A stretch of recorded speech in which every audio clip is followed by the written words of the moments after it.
you use this phrase, competitive excellence, and we talk about competing. But competitive excellence, I think, is it's the essence of your book. It's the essence of, seems to be your philosophy of coaching. I think it's very transferable to the business world that I'm in.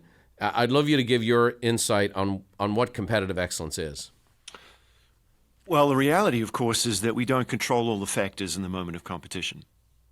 You know, our opponent has a say in this as well. And while we might be able to influence them or maybe even, you know, manage or control some of the factors around it, you know, we don't get to choose how they're going to be in the contest. So what becomes our responsibility in this is to take 100% accountability for all of the parts of the competitive equation that we can.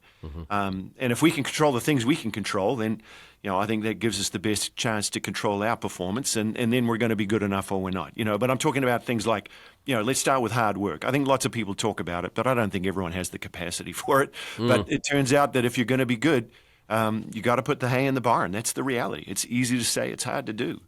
But we also want to work smart. We don't want to waste time and energy. So to me, that's connected to having an intention around what you're doing and making sure you're really focused on the work and making sure you're getting the most bang for your buck, and that you're using best practice methods, you know, methods that are based with some kind of scientific rigor. And oftentimes, a lot of our methods get nested in tradition, you know, and tradition's great.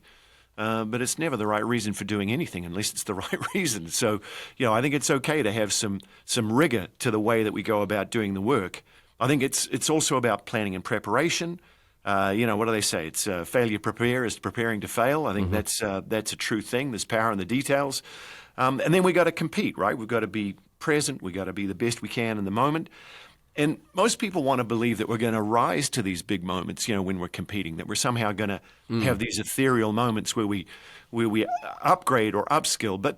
And sometimes that does happen. To your point, the Ukrainian tennis player. Sure. But more often, we tend to sink to our base level of mastery, right? So we got to make sure that even our bad habits are really good habits, so that when we're in the battle or whatever it is, when we're in the fray, when we're in the moment of competition, that somehow, you know, the things that come out are our strongest, most reliable, you know, things that we've worked hard to achieve. We also need to bring out the best in others, right? None of us do this alone. So part of being great at competitive excellence is just being able to bring out not just the best in yourself. You don't want to just be the best one on the team, but you've also got to be the best one for the team.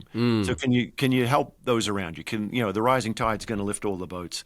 And then lastly, you got to improve and learn from these contests, because we're going to make mistakes. Things are going to go wrong at times. No one's ever been perfect.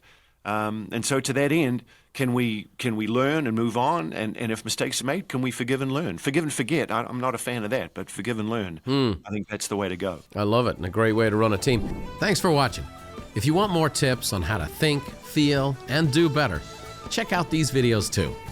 Oh, by the way, don't forget to subscribe to the channel and leave us a like if you enjoyed the content.